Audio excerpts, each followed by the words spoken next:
Comme j'ai voyagé à travers le monde, l'une des choses dont les gens parlent le plus est à quel point ils sont occupés. C'est comme si nous n'avions plus 24 heures dans une journée. Tout le monde est occupé, tout le monde est fatigué à la fin de la journée. Nous sommes tous comme un tas d'hamsters courant dans une roue, semblant n'aller nulle part, mais nous sommes tous essoufflés. Cela a un énorme et terrible impact sur notre vie quotidienne. Il y avait un psychiatre laïque, j'ai oublié son nom, et je ne cite pas souvent des psychiatres laïques, mais il a dit quelque chose comme ça. Il y a un dicton en anglais qui dit être pressé est du diable. Et il a dit non, ce n'est pas vrai, la hâte est le diable. Ce qu'il a essayé de dire est simplement que c'est l'une des choses qui fait le plus de dommages aux individus, à notre société et à notre culture. Et je voudrais vous soumettre ici que cela fait beaucoup de dommages à l'Église. Il y a tellement de choses appelant notre attention.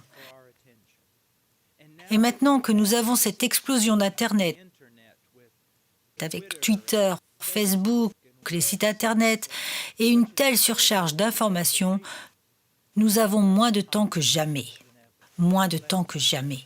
Et parce que les gens maintenant, ne soyez pas offensés, mais parce que les gens sont très égocentriques et que tout le monde veut être une star de cinéma, tout le monde a sa propre page Facebook, leur propre compte Twitter, et ils annoncent au monde tout ce qu'ils font, tout ce qu'ils sont et tout ce qu'ils croient. Maintenant, je suppose que cela pourrait être bon, mais beaucoup de cela est une perte de temps. La question est, puisque tout le monde est tellement occupé, que pouvons-nous faire pour résoudre ce problème ?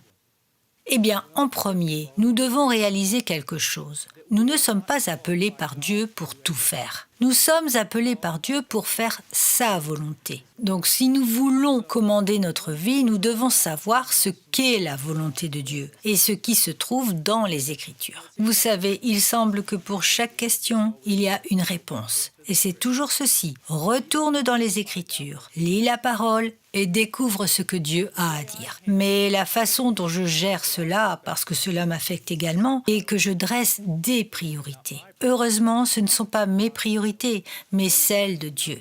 Quelle est donc ma priorité numéro 1 ? Tous les jours, ma priorité numéro 1 est que je dois rencontrer Dieu. Passer du temps dans la parole et passer du temps dans la prière parce que cela impacte ma vie tout entière. Si je ne le fais pas, je suis désobéissant. Et si je ne le fais pas, je ne suis pas bien pour personne. Vous savez ce que Martin Luther a dit ? Je suis tellement occupé aujourd'hui que si je ne prie pas 3 heures, je ne vais jamais pouvoir tout faire. Vous voyez maintenant comment son attitude était différente ? Nous disons que nous sommes très occupés aujourd'hui et que nous ne pouvons pas prier. Lui disait qu'il était tellement occupé qu'il devait prier pour que Dieu lui donne de l'aide et ordonne sa journée et l'aide à tout accomplir. Donc la première chose est notre rencontre avec Dieu dans sa parole et la prière. La chose suivante est très importante, c'est une priorité. Ce sont les relations que Dieu m'a données. Ma plus grande relation sur cette planète est avec une femme, mon épouse. Je dois être sûre que je remplis mes devoirs relationnels, mes devoirs amicaux et communiquer avec ma femme. Après cela, ma plus grande et plus importante tâche, comme père et particulièrement depuis que nous faisons l'école à la maison, est de donner ma vie à mes enfants. Évidemment, je dois également travailler. Je travaille dans une mission, j'ai un job qui requiert un minimum de 8 heures par jour. Généralement, c'est parfois le double. Donc, lorsque je vais au travail, je travaille dur. Je ne joue pas, je n'ai pas beaucoup de conversations, je travaille. Pourquoi ? Afin de faire mon travail. Donc, je peux revenir à d'autres priorités qui sont toujours relationnelles. Ma relation avec Dieu, ma relation avec ma famille, ma relation avec mes frères et sœurs en Christ. Et ensuite, ma relation avec les gens qui ont besoin de Jésus-Christ.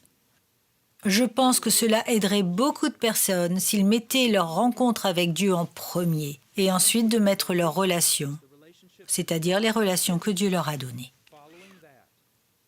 Bien sûr, le travail qu'ils doivent faire est de maintenir leur famille. Et s'il y a plus de temps,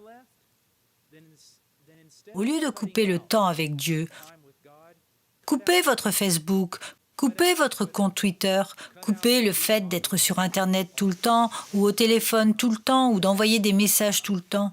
Ces choses ne sont tout simplement pas nécessaires. Elles ne le sont pas. Voici quelque chose sur lequel je souhaiterais que vous réfléchissiez. Dieu nous a créés pour une relation avec lui, mais également des relations horizontales, des relations avec autrui. Le jour où je serai sur le point de mourir, allongé sur mon lit de mort, j'aurai beaucoup de regrets si j'ai négligé les relations que Dieu m'a données, particulièrement celles avec la famille et les frères et sœurs en Christ. Je ne pense pas que je serai très triste si je n'ai pas été capable de faire Twitter, pas été capable de maintenir une page Facebook. Rassemblez vos priorités et vous n'aurez pas beaucoup de problèmes avec le temps.